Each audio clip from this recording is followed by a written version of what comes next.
That's number one, and I know I Okay, sent it in some order because I great, screenshotted it in an order. So yeah, so great. it's the right order. Okay, well, let us begin here with this one, and we'll try to get through everything if we can. Yeah. Okay. So I'm actually going to kind of resnip this because we actually only want the A, so we'll do that. Okay, let's get down into this here. So the average rate of change, or AROC, average rate of change, is a formula. It's F of B minus F of A over B minus A, and they're giving you an A and so I'm going to do part B first because I'll have you do part A, or you can do that later. So this is A and this is B, so we'll actually do part B first. So you have to find F of 6 and F of -6. And you're absolutely using the calculator. You're putting 6 in for X, Mm-hmm. like that. And you're definitely using a calculator. So that's what I'm going to do here. I'm going to go to that Desmos Scientific. I'll drop that in the chat in case you want to use that at some point. Okay. Yeah, let me pull it up. I use Desmos all the time. I'll have it up. All right, so Okay. the first one here is 2,387. When it's -6, it's minus 2,365. So that's the numerator. Okay. Sorry about all the dings. I am waiting for some messages, calls, but apologize for that. So in your problem here, it's 2,387 minus a minus 2,365 over 6 minus a -6. So this is the F of B, this is the F of A, this is the B, and this is the A. Is that clear? Yeah, you're just Okay. plugging it in and then Yep. putting it into Yep. the formula. Okay. All right. Yep. So I'm going to get this result for you.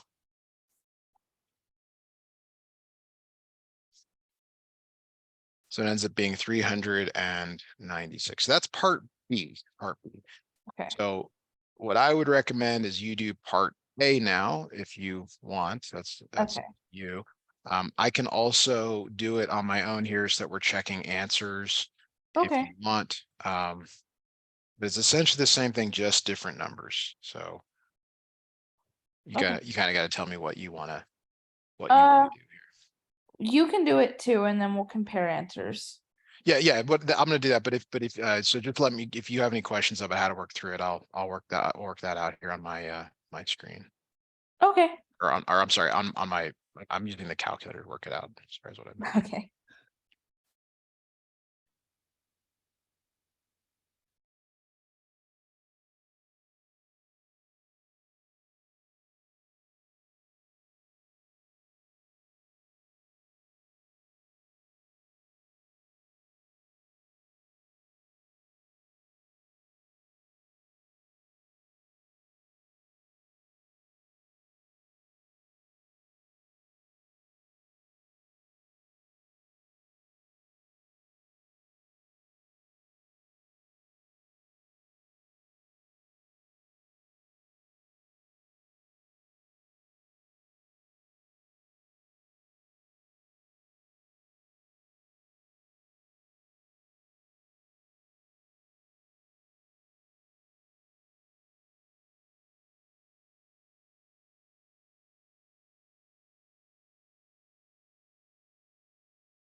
Just let me know if you have any intermediate results that you want to check or unsure about. Um, I got 1,199. That's what I got as well. Great. Okay. All right. So if you can, it's always good to check these as we go. I don't know if that's possible with what you sent over. If it's not, that's okay too. Yeah. Yeah. I want to check them. I want to make sure. There's multiple attempts on these quizzes, but it's kind of Good. annoying. do them more than. Well, in the case of quiz, you have to wait till the end to submit it. So that's why Yeah. I get it. You'll just have to wait till the end, unfortunately. All right, let's look at the next one here. So the next one is this find the limit. Does that look right to you? Can I see it? Sorry. Oh, Should be that's, on screen now. now that's different. Okay. Hold on. So again, that your choice here. I could try to match up ones that you're doing, or we could just go in Oh, the I order I found have it. them. Yeah, don't worry Okay. about it. I found it. And sometimes they do change. So just like double check the numbers. I know that might sound weird, but sometimes they do. Yeah. They're the same. Okay. A good thing. They're the same. So to do this, you really need the graph of this right here. So that's where I go to Desmos, and I'm going to graph this thing. I'll snip that in here. You said you're pretty comfortable with Desmos Yeah. in terms of graphing stuff. So that's good to hear. Let me just get a window where we actually can see some stuff. Let's graph one more thing. Let's go and make them a dashed. Let's go dashed on that. Okay. All right. And, all right. So here's the graph of this, and we're asked about the limit as x approaches -9. This plus here means from the right, which Okay. is a little odd. It's like, what do you mean from the right? It means here's 9. 9 is in blue. This is from the right.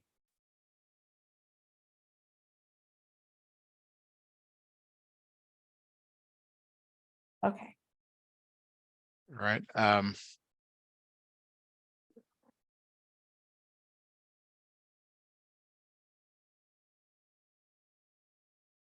So my question to you is what does the y value? What is the y value there that this approaches? How far up does the graph go? Infinity. Infinity. So that's Yeah. your answer. Oh. Oh. Okay. Now, if there was a little minus here, that would mean from the left. Um, does this work on like a graphing calculator too? They don't let you use Desmos Yes. for the test. Yes. Okay. And I have a graphing calculator if you need me to show you how to graph this, but you would want to graph it in your y1. It would be minus 5x. Make sure it's a negative, the negative symbol, slash x plus 9.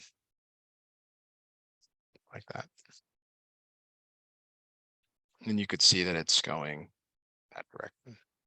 So you're trying to see where y is approaching, not x. It's the limit is always the y value. That's a good question. Okay.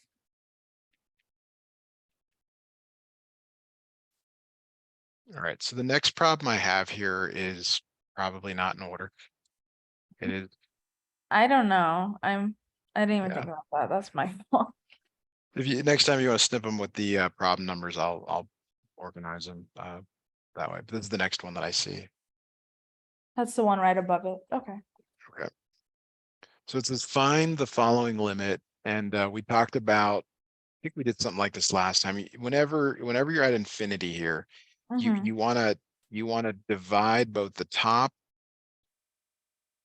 and the bottom by the highest degree power. And you might say, well, hey, Matthew, why aren't we dividing by x to the fourth? That's a good question. Why aren't we? It's because when it's under the root, the square root of x to the fourth is really Mhm. x squared. So that's why we're dividing top and bottom by x squared. Is that Okay. okay? Yeah. All right, now I've run out of room, so you'll see me do this occasionally where I kind of reset the problem here. So in the numerator, it becomes the square root of, instead of x squared, x to the fourth on the bottom, because of what I just said, the square root of x to the fourth is the x squared, Mhm. 4x to the fourth plus 2, all over. And then this time you can divide each of these by that.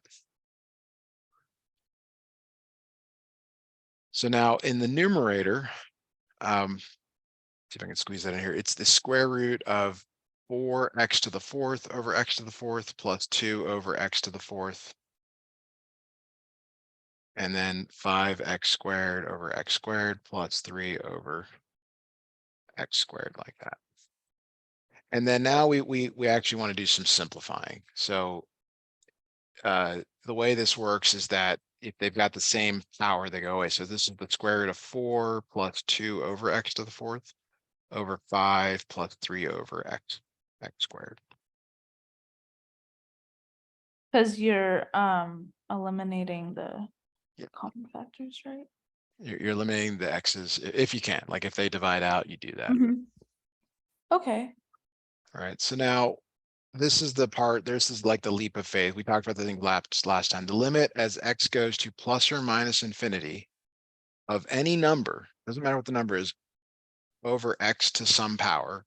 Okay, so like it could be any number up in the top, x to some power, like you have here. 2 over x to the fourth is this, 3 over x² is this. So it's really any number. I don't know. I'm trying not to get too mathy on you, but it's like any number. It okay. always goes to 0. So what that means for you is that this goes to 0 and this goes to 0. Because So there's what, the x with the power or something. yes, Okay, yeah, which means you're left with the square root of 4 over 5, which is 2/5.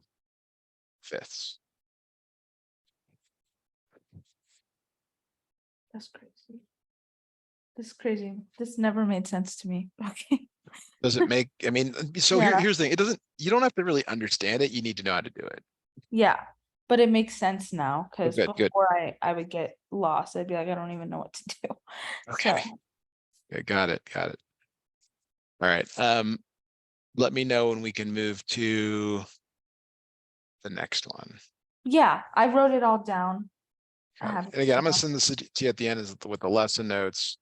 Yeah, But we're writing helps me, makes me yeah, understand. yeah. And if you have questions, please stop me. So, okay.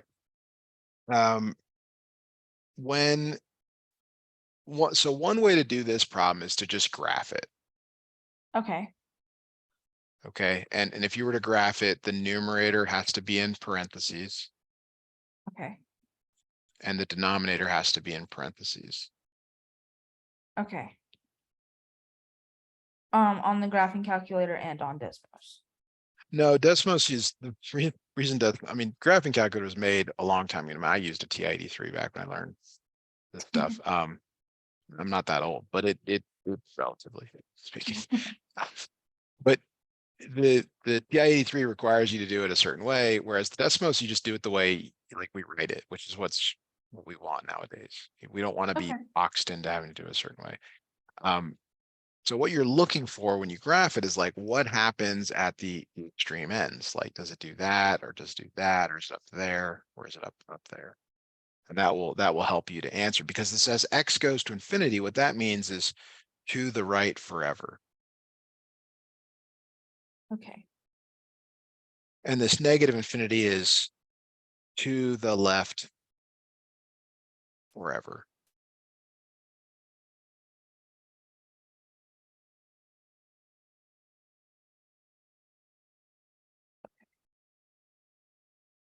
All right. So do you want to try to graph this on your own? Do you want me to graph on the graphing calculator? I've got one that I can share graph.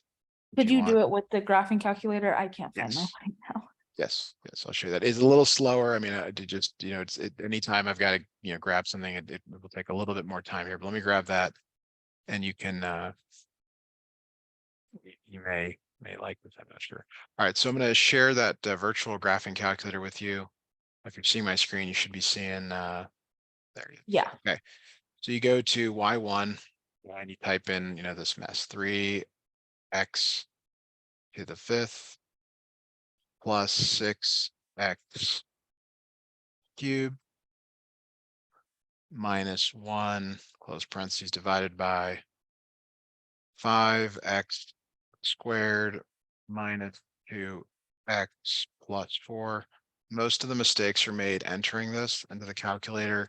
Make sure you use the negative when it's in front of a number, Mm-hmm. subtraction when it's between them. Now, if you go to graph, which I know is what most students do, you shouldn't do this. It typically won't graph what you want. Like, you won't see anything. Okay, This one you actually kind of do. But you can also do some other things like zoom fit, which is up here at 0 past 9. It's kind of what it tries to do is fit the graph. I don't know how well it'll work here. May not do anything. I don't know if that's any better, but let me grab a snip of this and then go into the other screen here.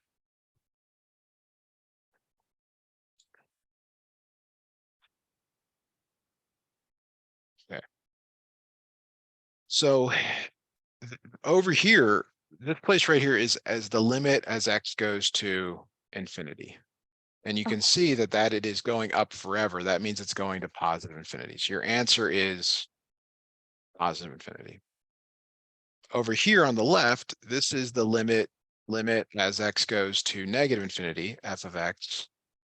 That means negative infinity. Because y is going to negative infinity and okay, Yes, you're looking at the y value. The limit is always the y value. okay. Is that the same for every time? The Is limit it? is always the y value.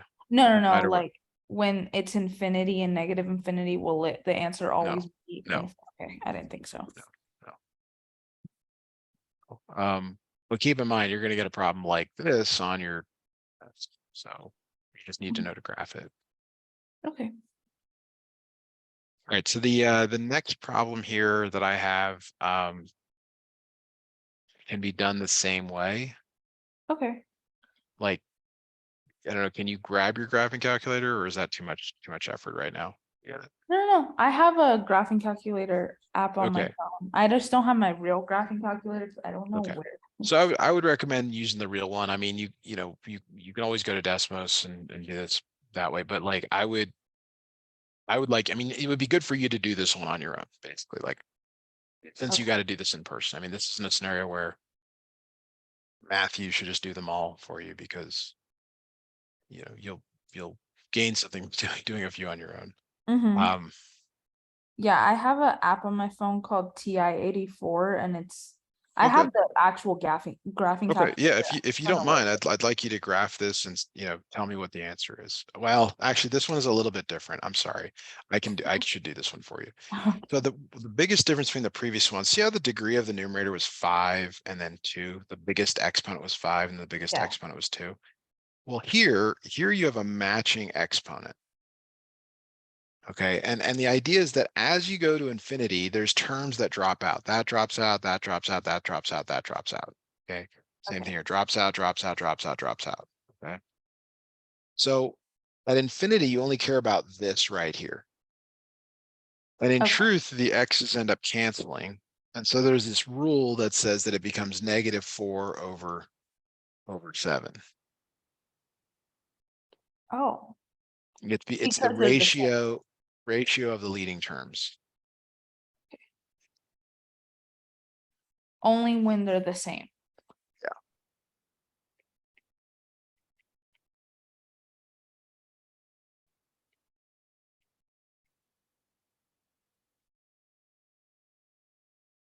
Now you might wonder, well, is the same thing true at negative infinity? And in this problem, it is, but it has more to do with the fact that when you are at negative infinity cubed is a negative.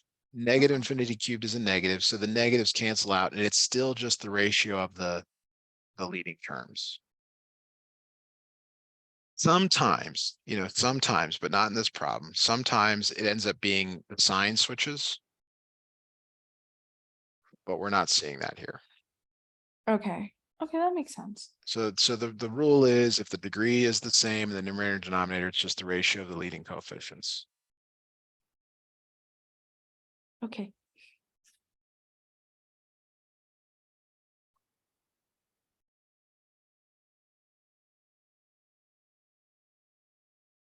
Ready to move on to another one? Yes. So let me make one more comment. If you were to graph this, you would see that it approaches it would go like that way and then like that way, and you'd have to know that that's 4/7 or -4/7. I mean, Okay. it wouldn't go up and it wouldn't go like down, Okay, that makes sense. right?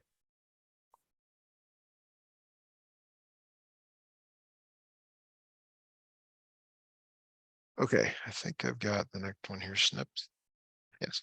Okay, so this is the next one I have. I know that might be out of order. It's in the order still. I'm Oh, shocked. good. We're doing okay. All right, so let's see here. The limit as x goes to infinity. So again, you might want to graph this. That always works. Yeah, why don't you graph it? This would be good for you to graph.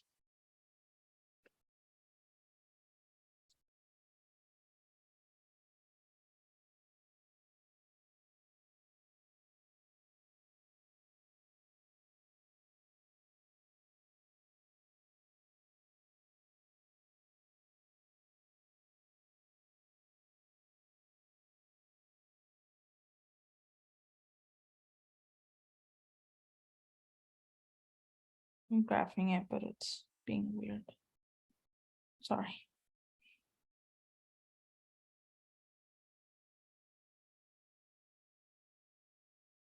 It looks like a line, just like a, So it should do something like this in both directions. Like other stuff might happen, but you should see to the right and to the left, something like that.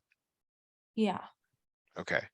So that is this number right here. So the answer is -8. So one of the okay. things you could do is you could trace along your curve to find that. And again, I'm happy to show you this stuff. I don't know how much you want me to explain. No, you can explain. It's probably Okay, better for me. got it. Okay. Then let me actually go back and graph this one. All right, so on y equals, clear that out, 9 over x minus 8. This time I'm going to do a zoom standard, which is going Okay. back to the original. That's 6. That's sometimes a good thing. So what you really can't see is like what's going on out here. So this is where you need to change your window. So I know that the y needs to go down just a little bit. The y min maybe needs to go to like -20. And don't worry too much about the scales. It looks like we also need to change our x a little bit, like maybe go -20 to 20. Typically you go up by 2 or by powers of 10 just to make it kind of nice. And then you hit graph so you can kind of see it again like that. All right, so now there's this thing called trace. And so if Mm-hmm. you just trace, just hit the trace button, you can kind of see like, well, what is the y value approaching? And sometimes you can't tell. Mm-hmm. That's kind of the problem. It's like, well, what is it approaching? Mm-hmm. Like you really can't tell that it's approaching 8, Yeah. -8. I mean, maybe you can. So the other thing you might do is go to the table. So if you do a second table, okay, and you start going out on the table, again, you may have to go really far down To find 8. to find 8, and you'll eventually see, so this is the problem. This is kind of slow. So you can do some things to change your table, which I'll show you now if you want. So you can go to second table set, which is under window. And if you do like ask instead of auto, Mm-hmm. and then you go back to second table, you then start putting, so this time you say, well, what happens at 10? What happens at 100? What happens at 1,000? What happens at 10,000? And actually it's not really doing anything, then you finally see it, but you also got to go the other direction, -10,000. Okay, so I don't know, the graph's not great, kind of okay. You should, if you ever get in a position where you're like, oh, I messed up, I made a bunch of changes, you can always go back to second mem and do a reset. So if you're like ever like, oh boy, what did I do? Nothing's working.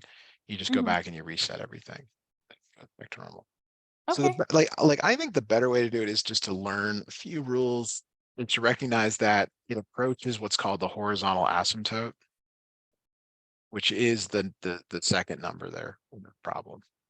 Because again, you're gonna get a repeat of this problem. It'll just be Okay. different numbers. Okay, So then in the other direction, as it approaches negative infinity, it is also -8. okay. Okay,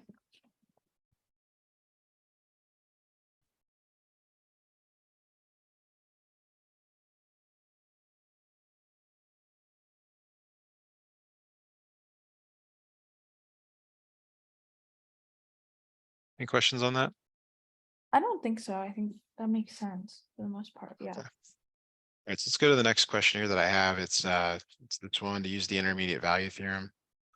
Yeah, You don't have to use the intermediate value theorem. You just have to determine where this equals 0. So we're going to go back to the graphing calculator again. I'm going to graph this as is, and I'm gonna let me go ahead and share that. So it's x cubed minus 7x minus 4. You don't graph the equal 0. You can't. And then again, like if you're not sure, you can always do a zoom standard or just hit graph. Sometimes it won't show you what you want. yeah, Now, there are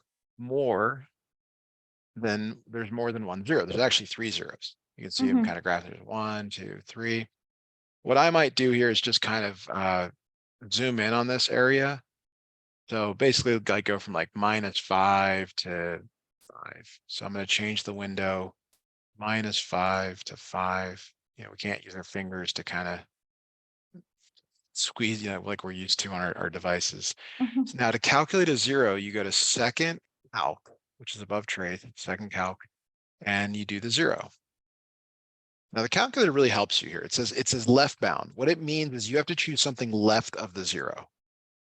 Okay, Left of the 0. So we know the 0 is right there where my cursor is. This is left of it. You don't have to get that close, just left of it. Then you go right of it. Is that right of it? Is that right of the 0? Do you see how there's a 0 there? Is that right of yeah, it? yeah, You hit enter and then you guess. Okay, now it says to round to 4 decimal places. So you've got to write down -2.2924. That's one of them. -2.2924. okay, And now we got to find the next one. So to find the next one, we do the same thing. We do a second calc 0, which is number 2. And this time it wants the left bound again. So you just go left of the 0. So that's left of the 0. It's a little bit above it. It's not above or below. It's left or right. okay, Hit enter. And then to go to the right, you hit enter. And then you always guess at the right bound. You just guess in the same spot. You don't need this. Like you'll get into the pattern, do an enter, enter. Here's your mhm, next one, 0.6027, like that. And then unfortunately you have to do the next one. So the reason I like Desmos is you can just click on them. You don't have to go through all this. yeah, But now you can get really far away. Like, do you agree where I'm at now is left of that 0? yeah, So you can do it there. You can go, you moving along the cursor there, along the curve, you can go really far away if you want, but just in the neighborhood. So this is 2.8951 is the third one. okay, All right, so if we go back to the screen, they're expecting to put these 3 answers, so separate with a comma, in this box here. Are you familiar with how to enter into Pearson? yeah, yeah, Okay. There's a lot of students out there who are, they're doing great, but then they, you go to enter your answer, it's like another obstacle. yeah. I took it at Pima too, the first 2 times, and they use something, oh, I forget what it's called, but they use the same one the U of A uses. WebAssign is the other one. Yeah, WebAssign. That one was easier in my opinion, but I don't know. Okay, Right, I so you got it. got it. Okay, so here's the next question that I'm seeing. You're an adult now. You should know that you can go out to the internet and find a lot of these answers. Make sure you see thumbs up if you're gonna go out to any of those sites. Mhm. But is it true that a continuous function that is never zero on an interval never changes sign on that interval? So these are always tough because you know you're a student that's like you barely even understand. So what does it mean for it to be continuous? Continuous means you can draw without lifting up your pencil. Okay, so that's continuous. Okay, Okay. so if it never changes sign, what that means is it's always positive or it's always negative.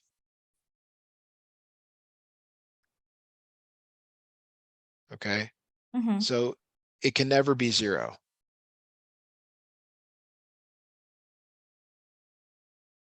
Okay. Then So it can yes, it's never. true. Yeah, Um, 'cause it can't it's like cross. still like, what do we even answer here? Is it true that a continuous function that is never zero on interval never changes sign on that interval? God, there's so many negatives here. Yeah, if it's never zero, it never changes sign. So Yeah. yes, it changed sign, it was value.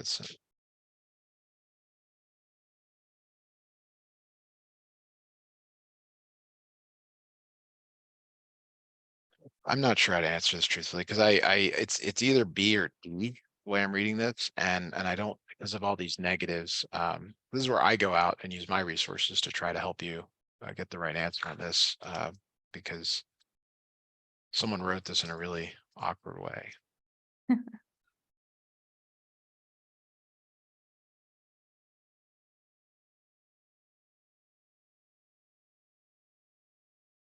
So let's see here. Again, you always want to look for answers with thumbs ups because you know anyone can answer this. This one doesn't Yeah. have any thumbs ups. This one's going with letter B. Let's see if I can find another resource that's got a thumbs up.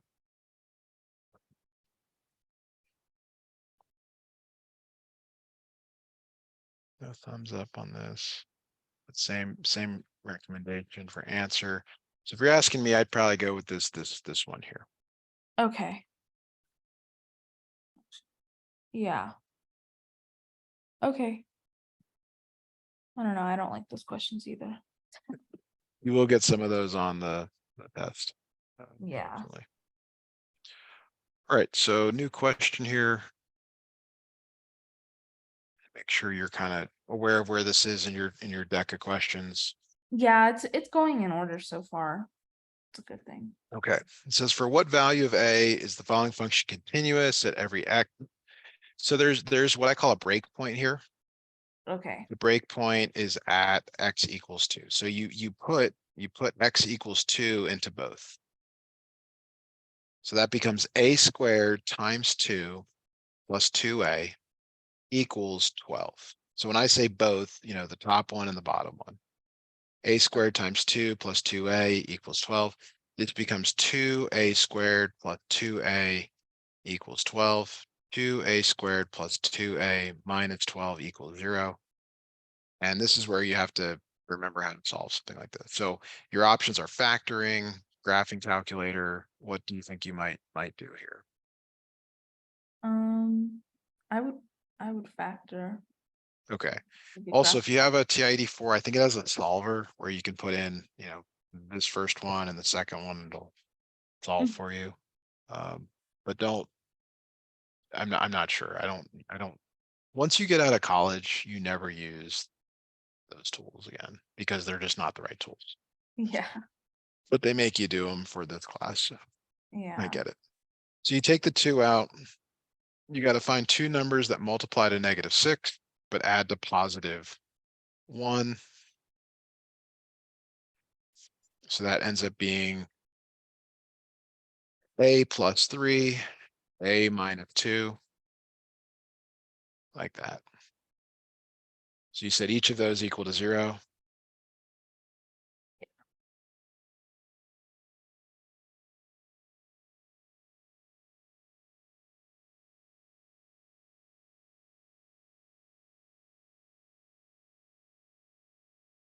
So you're All right. plugging in the 2 and then making the first equation equal to the other. Yes, yes, Okay, yes. So if it's continuous, they meet up at the same place. okay.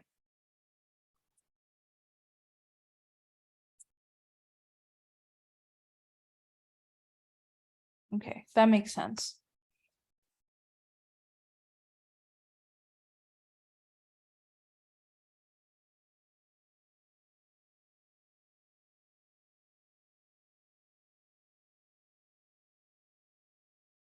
That both of those are the answers.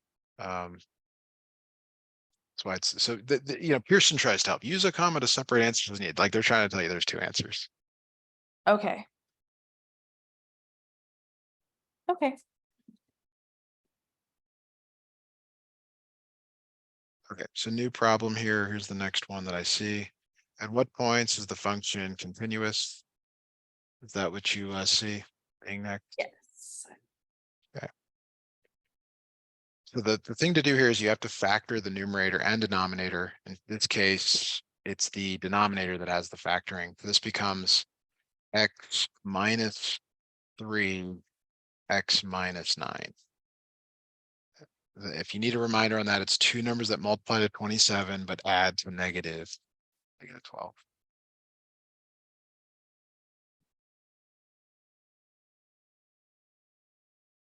Is that clear?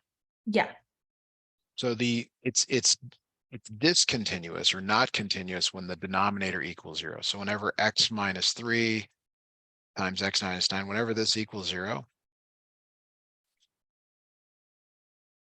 it is mhm, discontinuous. okay.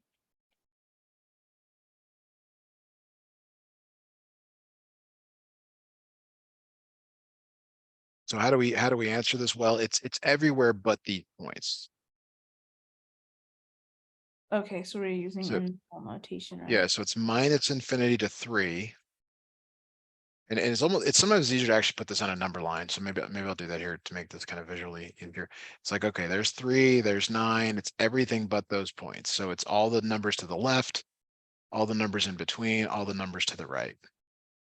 So union 3 comma 9, union 9 comma infinity. Okay,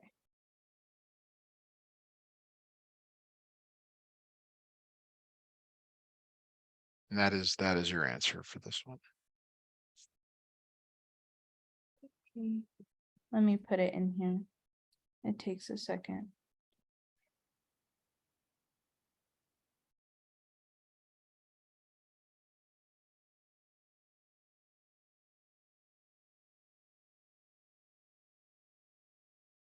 Okay.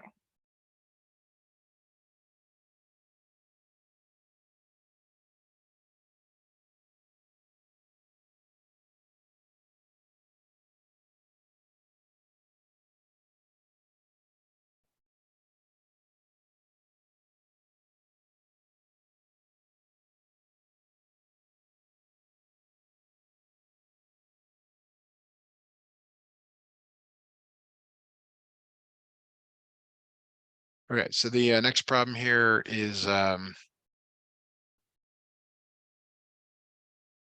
the limit of a trig thing.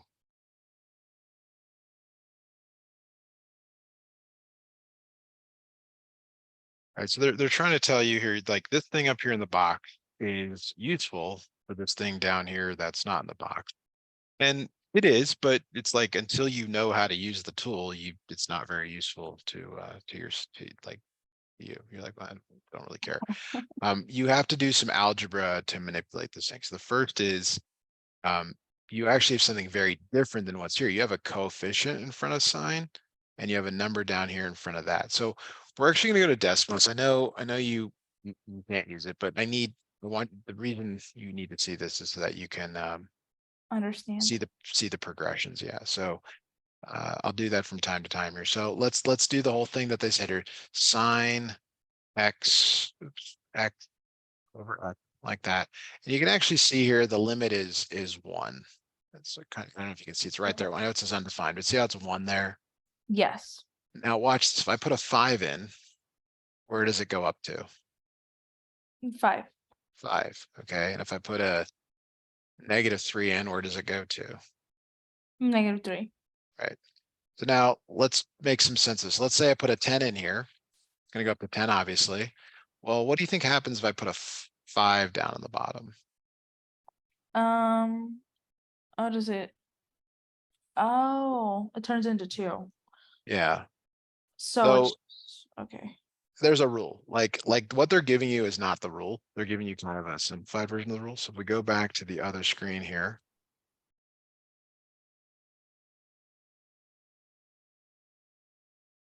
The rule is really this: sine n theta over m theta goes to n over m. So in Okay, your problem, it's 10 over 7. that's it. That's it. Okay. They call this the squeeze theorem. I can think of I can think of other things when I think about squeeze, but they use that language when they're talking about this. Um, I don't make this stuff up. That's just the rules we got to play by. Yeah. Is that only when it's approaching 0? Yes, and that's the only type of problem you'll get. Oh, okay. Again, they're not going to change. If you got this problem in a tester quiz, it's going to be 12 over 5. They're not going to change this part. Okay. And that comes from just, years and years of helping students the same class over. And over again. They don't make these very different. Yeah. All right. Just because we're short on time here, make sure we can, I'm just looking ahead to see what we can actually get done. I guess we'll just go in order. I'm gonna suggest maybe going out of order, but that's okay. It doesn't All right. matter. So here's the next problem I'm seeing. Wants you to find the limit as h approaches 0 from the right. So this is what I call a non-obvious thing to do. It's not obvious, meaning like you would never know to do this until someone told you to do this. So what you Okay. end up doing is you multiply by what's called the conjugate, h squared plus 12h plus 13. Instead of a minus, it's a plus. That's the conjugate square root of 13. And you do this on both the top and the bottom. How would you know to do this? Well, you wouldn't. You know, you just, Okay. I don't know. So now the top is, believe it or not, is what's called difference of squares. So you actually have to FOIL the top, which is really messy. But if you do the first times the first, you see that they're exactly the same. The square root of h squared plus 2h plus 13, same as this over here. Yeah. So when they're exactly the same and they have a square root, like it's like this, the square root of a times the square root of a becomes just a. So the top becomes just what's under the root. You see that? Yeah. Now the outer, is the square root of h squared plus 12h plus 13 times the square root of 13. So that's a little different. That's the square root of a times the square root of b. That becomes the square root of a times b. So in your problem, it looks like this: square root of 13 h squared plus 12h plus 13, like that.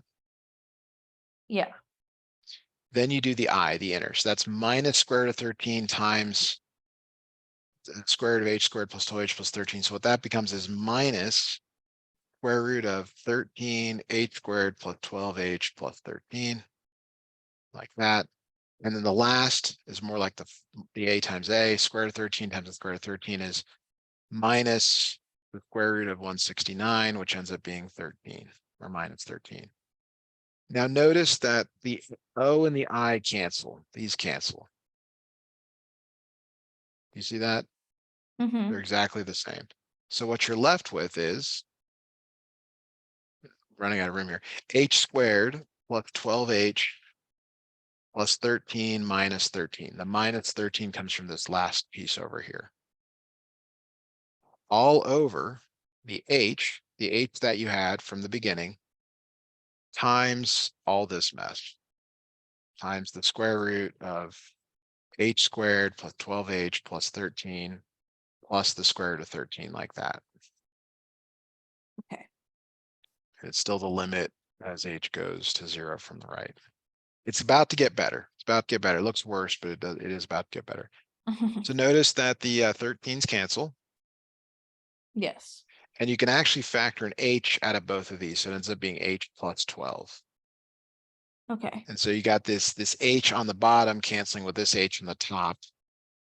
And I'll rewrite it now. So it's the limit as h goes to 0 from the right of h plus 12 over square root of h squared plus 12h plus 13 plus the square root of 13. Okay. And now is when you can put the value of 0 back in. Like the whole time up until now, I didn't say it, but up until now, if you try to put 0 in, it ended up being division by 0, division by 0, division by 0. Okay. But now it's not. So you put 0 in. 0 plus 12 over square root of 0 squared plus 12 times 0 plus 13 plus the square root of 13. So you end up getting 12 over square root of 13 plus the square root of 13, which is 2 square roots of 13, which becomes 6 over the square root of 13. Now, you may want to fully rationalize this. I don't know if Pearson will take this. It probably will, but to fully rationalize it, you would multiply the top and bottom by the square root of 13. And this becomes 6 square root of 13 over 13. Okay. So you can you can probably tell when I said, oh boy, we don't have a lot of time to get through this. We really do end up it's these problems can take a while. Yeah. So keep that in mind. All right, let me go ahead and stop the recording here again.